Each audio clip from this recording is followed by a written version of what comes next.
ఈ యొక్క టాపిక్ మనం ఈ వీడియోలో డిస్కస్ చేయబోతున్నాం. సో ఎందుకు ఈ టాపిక్ డిస్కస్ చేస్తున్నామంటే, health ministry approves new treatment regime for multi drug resistant TB అని హిందూ న్యూస్ పేపర్లో మనకు ఆర్టికల్ వచ్చింది. సో అందువల్ల మనం ఈ యొక్క టాపిక్ మనం ట్యూబర్క్యులోసిస్ సంబంధించి కంప్లీట్ డీటెయిల్గా డిస్కస్ చేయబోతా ఉన్నాం. ఒక background story of the topic. So యాక్చువల్గా మనకి ట్యూబర్క్యులోసిస్ అనే డిసీజ్ జనరల్గా చాలా డేస్ నుంచి మనం న్యూస్ పేపర్లో కానీ రెగ్యులర్గా వింటూ ఉంటాం.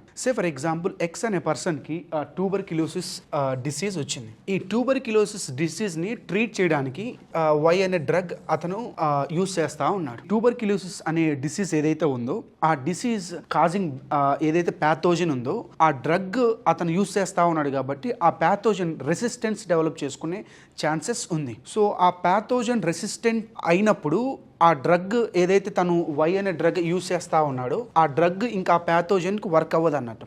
సో దాన్ని ఏమంటామంటే డ్రగ్ రెసిస్టెంట్ ప్యాథోజన్స్ అంటాం వాటిని. సో ఇప్పుడు టాపిక్ మొత్తం మనం బ్యాక్గ్రౌండ్ స్టోరీ అదే అన్నట్టు. అంటే ట్యూబర్క్యులోసిస్ అనేది ఒక డిసీజ్ ఏదైతే ఉందో బ్యాక్టీరియా వల్ల వస్తుంది. సో ఆ బ్యాక్టీరియాను కిల్ చేయడానికి మనం ఏదైతే డ్రగ్ వాడుతున్నామో ఆ డ్రగ్స్ ఏం డ్రగ్స్ యూజ్ చేస్తాం మనం డిస్కస్ చేస్తాం. సో ఆ డ్రగ్కి బ్యాక్టీరియా రెసిస్టెన్స్ డెవలప్ చేసుకుంది. సో అందువల్ల దాన్ని డ్రగ్ రెసిస్టెంట్ టీబీ అంటున్నాం. సో ఆ డ్రగ్ రెసిస్టెంట్ అయినటువంటి బ్యాక్టీరియాని మళ్ళీ ట్రీట్ చేయాలంటే ఏం డ్రగ్స్ వాడాలి, ఈ టాపిక్ మొత్తం అదే డిస్కస్ చేస్తాం. So background story of the topic లో ఏదైతే మనం ఇప్పుడు డిస్కస్ చేసినటువంటి కాన్సెప్ట్ కంప్లీట్ గా ఇదే రన్ అవుతా ఉంటుంది ఈ యొక్క టాపిక్ మొత్తం. ఇప్పుడు మనం ట్యూబర్క్యులోసిస్ సంబంధించిన కొన్ని పాయింట్స్ డిస్కస్ చేద్దాం. సో అసలు బేసిక్ గా ట్యూబర్క్యులోసిస్ అనేది ఒక బ్యాక్టీరియల్ డిసీజ్ అన్నట్టు. సో మైకోబాక్టీరియం ట్యూబర్క్యులోసిస్ అనే ఒక బ్యాక్టీరియా ఉంటుంది. ఆ బ్యాక్టీరియా వల్ల మనకి ట్యూబర్క్యులోసిస్ డిసీజ్ అనేది మనకు వస్తూ ఉంటుంది అన్నట్టు. ఫర్ ఎగ్జాంపుల్ ఒక ఎక్స్ అనే పర్సన్కి ట్యూబర్క్యులోసిస్ డిసీజ్తో ఆల్రెడీ ఇన్ఫెక్ట్ అయ్యాడు. ఈ యొక్క పర్సన్ కఫ్ చేసిన, స్నీజింగ్ జరిగిన లేదా ఆ యొక్క రెస్పిరేటరీ డ్రాప్లెట్స్ ఏదైతే జరిగినప్పుడు ఆటోమేటిక్గా ఎయిర్ ద్వారా ఈ యొక్క బ్యాక్టీరియా ట్రాన్స్మిట్ అయ్యి ఇంకొక పర్సన్కి అఫెక్ట్ అయ్యే ఛాన్సెస్ ఉన్నాయి. సో కంప్లీట్గా ట్యూబర్క్యులోసిస్ అనేది ఇన్ఫెక్షియస్ ఎయిర్ బోర్న్ డిసీజ్ అన్నట్టు. అంటే ఎయిర్ ద్వారా ఎవరైతే ఇన్ఫెక్టెడ్ పర్సన్ నుంచి ట్రాన్స్మిట్ అవుతుంది ఇంకొకరికి. సో కమ్యూనికబుల్ డిసీజెస్ అని కూడా మనం అంటాం. So tuberculosis A bacterial disease and how it is being transmitted. So infected person ఏదైతే కఫ్ స్నీజ్ ద్వారా ఎయిర్ బోర్న్ ఇన్ఫెక్షియస్ డిసీజ్గా మనం దీన్ని మాట్లాడుతూ ఉంటాం. సో జనరల్గా ఈ మైకోబాక్టీరియం ట్యూబర్క్యులోసిస్ ఏదైతే డిసీజ్ ఉందో మోస్ట్లీ లంగ్స్ని అఫెక్ట్ చేస్తూ ఉంటుంది. సో ఒకవేళ ఆ బ్యాక్టీరియా లంగ్స్ని అఫెక్ట్ చేస్తే దాన్ని పల్మనరీ టీబీ అంటాం. సో పల్మనాలజీ అంటాం, స్టడీ ఆఫ్ లంగ్స్. సో మనకు లంగ్స్ని అఫెక్ట్ చేస్తే పల్మనరీ టీబీ అంటాం. ఒకవేళ లంగ్స్ కాకుండా ఎక్స్ట్రా ఆర్గన్స్ ఏదైతే అఫెక్ట్ చేస్తుందో దాన్ని ఎక్స్ట్రా పల్మనరీ టీబీ అంటాం. సో ఈ పాయింట్స్ మనకు ఇంపార్టెంట్ అన్నట్టు. సో ఎక్స్ట్రా పల్మనరీ టీబీ అంటే అబ్డోమెన్ కానీ లేదా ఇంకా కొన్ని జెనటల్ ఆర్గన్స్ కానీ ఇట్లా అఫెక్ట్ చేసే ఛాన్సెస్ ఉన్నాయి. So pulmonary TB versus and extra pulmonary TB అంటే మీకు ఇప్పుడు అర్థమైంది అన్నట్టు. లంగ్స్ని అఫెక్ట్ చేస్తే పల్మనరీ, ఒకవేళ లంగ్స్ కాకుండా ఉంటే ఎక్స్ట్రా పల్మనరీ టీబీ కింద మనం కన్సిడర్ చేయాల్సి వస్తుంది. ఇంకా ఈ టాపిక్ని ఇంకా కొంత డీటెయిల్గా డిస్కస్ చేద్దాం. జనరల్గా మనకి న్యూస్లో కానీ 2 టర్మ్స్ బాగా వినపడతా ఉంటే ట్యూబర్క్యులోసిస్ రిలేటెడ్గా. ఒకటి లేటెంట్ టీబీ ఇన్ఫెక్షన్, LTBI అంటాం. ఇంకొకటి యాక్టివ్ టీబీ డిసీజ్. రెండింటి మధ్య డిఫరెన్సెస్ ఏంటి మనం డిస్కస్ చేద్దాం. లేటెంట్ ట్యూబర్క్యులోసిస్ ఇన్ఫెక్షన్ అంటే ఆ హోస్ట్ ఎవరైతే ఉన్నారో అతని బాడీలో ఖచ్చితంగా బ్యాక్టీరియా ఉంటుంది, కానీ ఆ బ్యాక్టీరియా వల్ల అతను వీక్ అవ్వడం కానీ ఎటువంటి సిమ్టమ్స్ అనేది చూపించబడదు అన్నట్టు అతని యొక్క హోస్ట్లో. దీన్ని మనం అటువంటి కండిషన్ని లేటెంట్ టీబీ ఇన్ఫెక్టెడ్ పర్సన్ అంటాం. ఇది పాయింట్. ఇప్పుడు ఒకవేళ ఆ లేటెంట్ టీబీ ఇన్ఫెక్టెడ్ పర్సన్ని అతనికి కరెక్ట్గా ట్రీట్మెంట్ చేయకపోతే తప్పకుండా ఆ బ్యాక్టీరియా మల్టిప్లై ఒకవేళ వీక్ ఇమ్యూన్ సిస్టమ్ గిన ఉంటే ఆటోమేటిక్గా ఆ యొక్క బ్యాక్టీరియా బాగా డివైడ్ అయ్యి అది ట్యూబర్క్యులోసిస్ డిసీజ్గా టర్న్ అయ్యే ఛాన్సెస్ ఉంటుంది. సో ఇప్పుడు పాయింట్ ఏంటంటే లేటెంట్ టీబీ ఇన్ఫెక్టెడ్ పర్సన్స్కి ఖచ్చితంగా యాక్టివ్ ట్యూబర్క్యులోసిస్ డిసీజ్ వచ్చే ఛాన్సెస్ ఉండొచ్చు, ఉండకపోవచ్చు. సో మనలో కూడా టీబీ మైకోబాక్టీరియం ట్యూబర్క్యులోసిస్ బ్యాక్టీరియా ఉంటుంది, కానీ అది ట్యూబర్క్యులోసిస్ డిసీజ్గా మారుతుందా లేదా అనేది మన యొక్క ఇమ్యూన్ సిస్టమ్ బట్టి ఉంటుంది అన్నట్టు. సో ఈ కాన్సెప్ట్ మనకి ఇంపార్టెంట్. లేటెంట్ టీబీ ఇన్ఫెక్షన్ అంటే ఏంటి, యాక్టివ్ టీబీ డిసీజ్ అంటే ఏంటి. సో ఈ పాయింట్స్ అయిపోయిన తర్వాత అసలు ఒక పర్సన్కి ట్యూబర్క్యులోసిస్ ఉందా లేదా అనేది డయాగ్నోసిస్ ఎలా చేస్తాం? So diagnosis of the disease. So diagnosis ఎలా చేస్తామంటే, ఫర్ ఎగ్జాంపుల్ నేను ట్యూబర్క్యులోసిస్ టెస్ట్ పాజిటివ్ ఉందా నెగిటివ్ ఉందా టెస్ట్ చేయించుకోవాలనుకున్నాను. సో ఆటోమేటిక్గా నా యొక్క బ్లడ్ శాంపిల్ ల్యాబొరేటరీ అక్కడ కలెక్ట్ చేసినప్పుడు హెల్త్ వర్కర్ వాళ్ళు టెస్ట్ చేస్తారు. బ్లడ్ శాంపుల్స్లో ఆటోమేటిక్గా మనం పాజిటివ్గా వస్తే బ్లడ్ ట్యూబర్క్యులోసిస్ ఉంది అని డిటెక్ట్ అవుతే ఆటోమేటిక్ పాజిటివ్ వచ్చింది అనుకున్న ఆ టెస్ట్లో మనకు ట్యూబర్క్యులోసిస్ ఆ బ్యాక్టీరియా ఉన్నట్టు చెప్తాం, డిసీజ్ ఉన్నట్టు కాదు, ఆ బ్యాక్టీరియా ఉన్నట్టు. సో టీబీ కేసుగా రికార్డ్ అవుతుంది ఈ బ్లడ్ టెస్ట్. ఇంకొకటి ఏం చేస్తారంటే స్కిన్ టెస్ట్ అన్నట్టు. ఏంటి స్కిన్ టెస్ట్ అంటే, సో మన యొక్క ఫోర్ ఆర్మ్ అంటే ముందు చెయ్యి అంటాం కదా, స్కిన్ లోపల ఒక ప్రోటీన్ ఇన్సర్ట్ చేస్తారు వాళ్ళు, దాన్ని ట్యూబర్క్యులిన్ అంటాం. సో ఎప్పుడైతే ఒక ప్రోటీన్ ఇన్సర్ట్ చేయబడుతుందో ఆటోమేటిక్ మన immune system immune cells react అయ్యి యాంటీబాడీ జనరేట్ జరుగుతుంది. సో ఇక్కడ మనకు కొన్ని అవర్స్ తర్వాత ఈ యొక్క స్కిన్ ఎక్కడైతే మనకు ఇన్సర్ట్ చేశారో ట్యూబర్క్యులిన్ ఆ ఏరియాలో స్వెల్ అవుతుంది. సో ఆ స్వెల్లింగ్ ఏదైతే జరుగుతుందో అది మనకి ఇండికేషన్ ఆ బ్యాక్టీరియా ఉందా లేదా అనేది. సో ఇది ఇంపార్టెంట్. సో స్కిన్ టెస్ట్ ద్వారా మనకు ట్యూబర్క్యులిన్ అనే ప్రోటీన్ ని ఇన్సర్ట్ చేయడం జరుగుతుంది మనకు ఫోర్ ఆర్మ్ లో. ఆటోమేటిక్ గా అక్కడికి స్వోలెన్ జరిగితే సో ప్రోటీన్ అనేది ఆటోమేటిక్ గా మనకు అక్కడ జరిగితే బాడీ రియాక్ట్ అయ్యి యాంటీబాడీస్ జనరేట్ అవుతుంది, అక్కడ స్వెల్లింగ్ అనేది జరుగుతూ ఉంటుంది. ఇది మనకు డిసీజ్ సంబంధించిన డయాగ్నోసిస్. సో ట్యూబర్క్యులోసిస్ ఎలా కాజ్ అవుతుంది, ఎలా ట్రాన్స్మిట్ అవుతుంది, లేటెంట్ టీబీ అంటే ఏంటి, యాక్టివ్ టీబీ డిసీజ్ ఏంటి, వాటి మధ్య డిఫరెన్స్ ఏంటి. సో యాక్టివ్ టీబీ డిసీజ్లో మాత్రం తప్పకుండా సిమ్టమ్స్ వస్తాయి, లేటెంట్ టీబీలో అటువంటి ఉండవు. సో లేటెంట్ టీబీ పొజిషన్లో తప్పకుండా మనం డయాగ్నోస్ చేసి ట్రీట్ చేస్తే ఈజీగా టీబీ క్యూర్ అయ్యే ఛాన్స్. ఈ విధంగా మనం డయాగ్నోసిస్ డిసీజ్ చేస్తాం. సో ఇప్పుడు మనం ట్రీట్మెంట్ ఎలా చేయాలి ఈ ట్యూబర్క్యులోసిస్ సంబంధించి. సో ట్రీట్మెంట్ టాపిక్ మనం డిస్కస్ చేయబోతా ఉన్నాం. సో ఈ ట్రీట్మెంట్ ఎలా చేస్తాం? సో ట్రీట్మెంట్ ఎలా అంటే బేసిక్గా మనం ఆల్రెడీ 2 కండిషన్స్ చెప్పాం ట్యూబర్క్యులోసిస్లో. ఒకటి లేటెంట్ టీబీ, మనకు ట్రీట్మెంట్ కంప్లీట్గా డ్రగ్స్ ద్వారానే యాంటీబయాటిక్స్ ద్వారానే దీన్ని మనం క్యూర్ చేయొచ్చు అన్నట్టు. సో డ్రగ్ ట్రీట్మెంట్ ద్వారానే efficient way of treating the disease. Okay, ఇప్పుడు మనకి జనరల్గా లేటెంట్ టీబీలో కండిషన్లో ఉన్నాం. లేటెంట్ టీబీ అంటే బ్యాక్టీరియా ఉంది, ఇంకా ఎటువంటి సిమ్టమ్స్ రాలేదు. అటువంటి వాళ్ళకి మనకి డ్రగ్స్ కొన్ని ఉన్నాయి. ఆ డ్రగ్స్ మనకి జనరల్గా ఏం చేస్తారంటే వరల్డ్ హెల్త్ ఆర్గనైజేషన్ ఏదైనా ఒక డిసీజ్కి ట్రీట్మెంట్ చేసే ప్రాసెస్లో డ్రగ్స్ ఏదైతే ఉంటాయో ఫస్ట్ లైన్ ఆఫ్ డ్రగ్స్ అంటాం, సెకండ్ లైన్ ఆఫ్ డ్రగ్స్ అంటాం. First line of drugs, second line of drugs.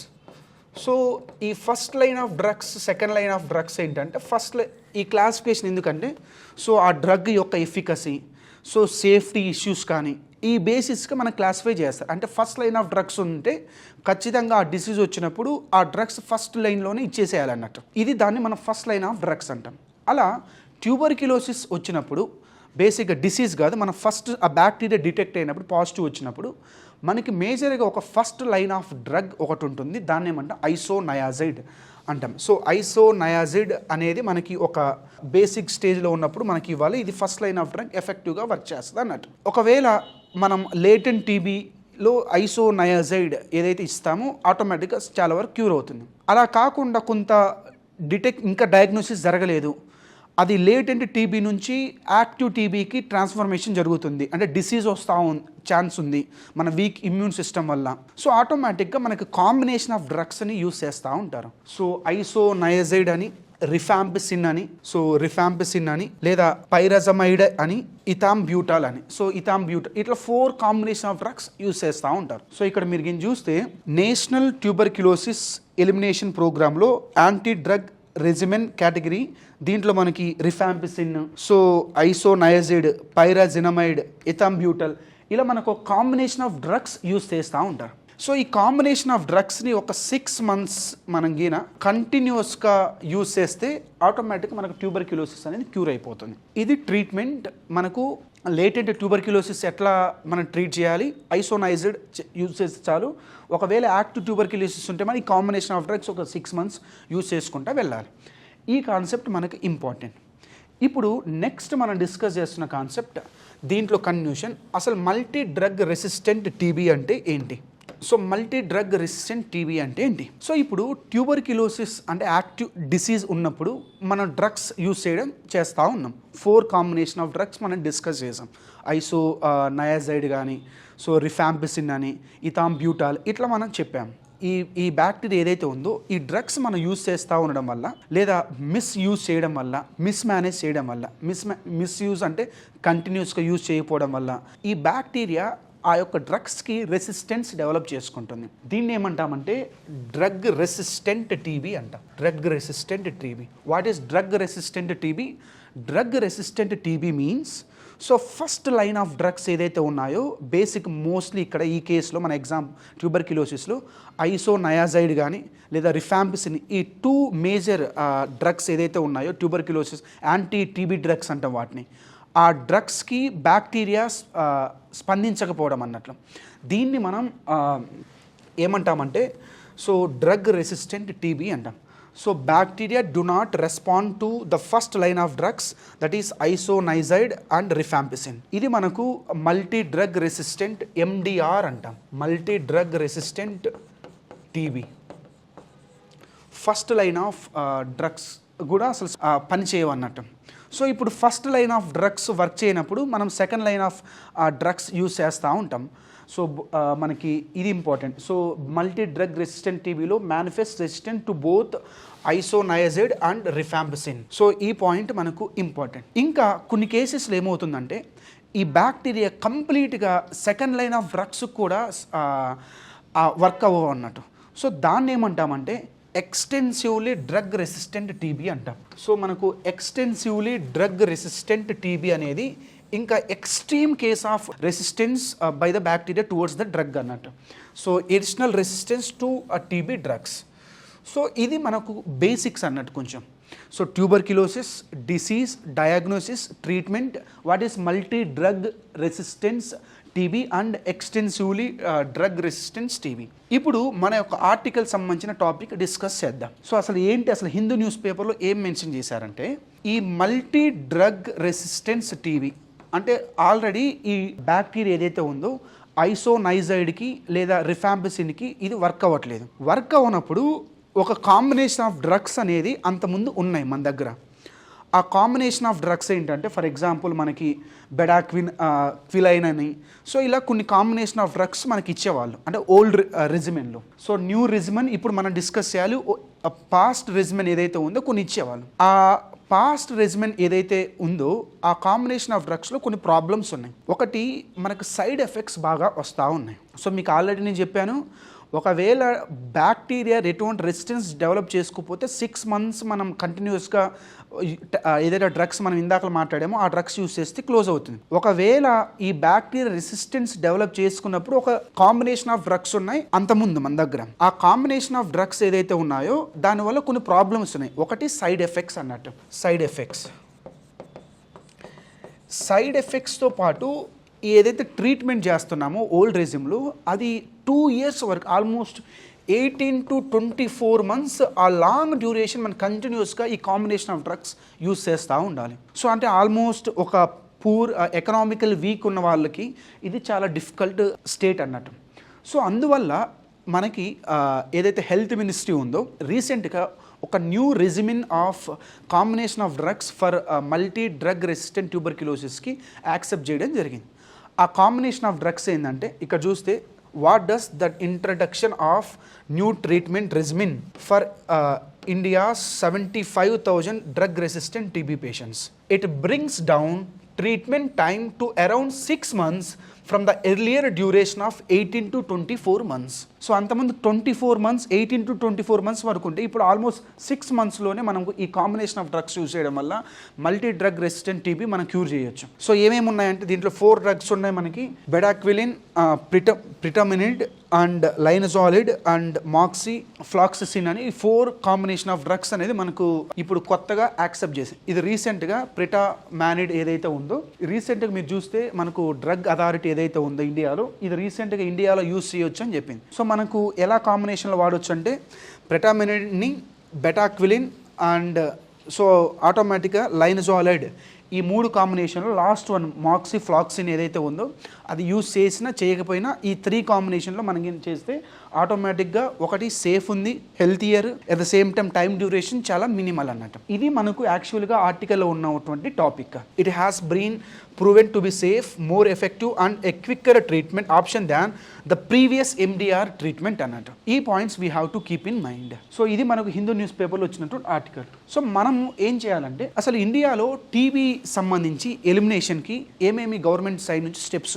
Efforts ఉన్నాయని ఇంపార్టెంట్. సో 2023లో మనకు ఆల్రెడీ తెలుసు పిఎం టీబీ ముక్త్ భారత్ అభియాన్ అనే ఒక ప్రోగ్రామ్ స్టార్ట్ చేస్తుంది, అంటే నేషనల్ టీబీ ఎలిమినేషన్ ప్రోగ్రామ్ 2023లో. సో దీని ద్వారా ఏంటంటే సస్టైనబుల్ డెవలప్మెంట్ గోల్స్ ఉన్నాయి. సో 17 సస్టైనబుల్ గోల్స్లో ఎస్డీజీ నెంబర్ 3 ఏదైతే ఉందో, సో ట్యూబర్క్యులోసిస్ని 2030కి గ్లోబల్గా దీన్ని కంప్లీట్గా ఎండ్ చేయాలని మనకు వరల్డ్లో ఎస్డీజీ గోల్ నెంబర్ 3 ఉంది. కానీ ఇండియన్ గవర్నమెంట్ ఆ 2030 కాకుండా 2025కే మేము ఎండ్ టీబీ అనే టీబీని ఎండ్ చేస్తామన్నట్టు ఒక ప్రోగ్రామ్ స్టార్ట్ చేసింది. సో అదే ఏంటంటే national TB elimination programme or PM TB Mukt Bharat Abhiyan. So 5 years ahead మనం ఈ టీబీని ఎండ్ చేస్తామన్నట్లు దీంట్లో చాలా ప్రొవిజన్స్ ఉన్నాయి. సో కార్పొరేట్ సోషల్ రెస్పాన్సిబిలిటీ, ఒక పేషెంట్ని ఎలా మనము డిటెక్ట్ చేసుకోవాల్సి వస్తుంది, ఇవన్నీ చాలా ప్రోగ్రామ్స్ ఉన్నాయి ఈ యొక్క ప్రోగ్రాంలో. సో ఇది మనకు ఎందుకంటే ఇండియాలో సో గ్లోబల్గా ఉన్నటువంటి TB cases almost 25 to 28% TB cases అనేది ఇండియాలోనే ఎక్కువ ఉంటా ఉన్నాయి. సో అందువల్ల మనకు గవర్నమెంట్ ఈ యొక్క స్ట్రింజెంట్ ఎఫర్ట్స్ అనేది టీబీ ఎలిమినేషన్కి ఫోకస్ చేస్తూ ఉంది. Let us hope that India will end TB by 2025. So this is all about the today's topic. So now let me revise the topic which I have discussed. So ఇప్పుడు మనం discuss చేసిన topic ఏంటంటే మేజర్గా so మనం ఈరోజు కంప్లీట్గా discuss చేసింది ఏంటంటే అసలు ట్యూబర్క్యులోసిస్ ఏంటి, ఇది ఎలా కాజ్ అవుతుంది, ఇది ఎలా ట్రాన్స్ఫర్ అవుతుంది, లేటెంట్ టీబీ అంటే ఏంటి, యాక్టివ్ టీబీ అంటే ఏంటి, సో తర్వాత మళ్ళీ దీన్ని ఎలా డయాగ్నోసిస్ చేస్తారు, దీని ట్రీట్మెంట్స్ ఏంటి, 6 months ఏమో యాక్టివ్ టీబీ డయాగ్నోసిస్కి, ఒకవేళ డ్రగ్ రెసిస్టెంట్ అవుతే బ్యాక్టీరియా సో దాని కాంబినేషన్ ఆఫ్ డ్రగ్స్ ఏంటి, ఇప్పుడు రీసెంట్గా మనకు ఏ కాంబినేషన్ ఆఫ్ డ్రగ్స్ అప్రూవ్ చేశారు హెల్త్ మినిస్ట్రీ, దీనివల్ల ఉన్నటువంటి బెనిఫిట్స్ ఏంటి, సో టైం కానీ ఇవన్నీ మనం డిస్కస్ చేసాం. ఇది ఇంపార్టెంట్. సో ఇక్కడ మీరు India has largest number of tuberculosis patients in the world. So అందువల్ల మన గవర్నమెంట్ ఎఫర్ట్స్ ఏదైతే ఉన్నాయో అవి డిస్కస్ చేసాం. So this is all about the today's topic. Thank you.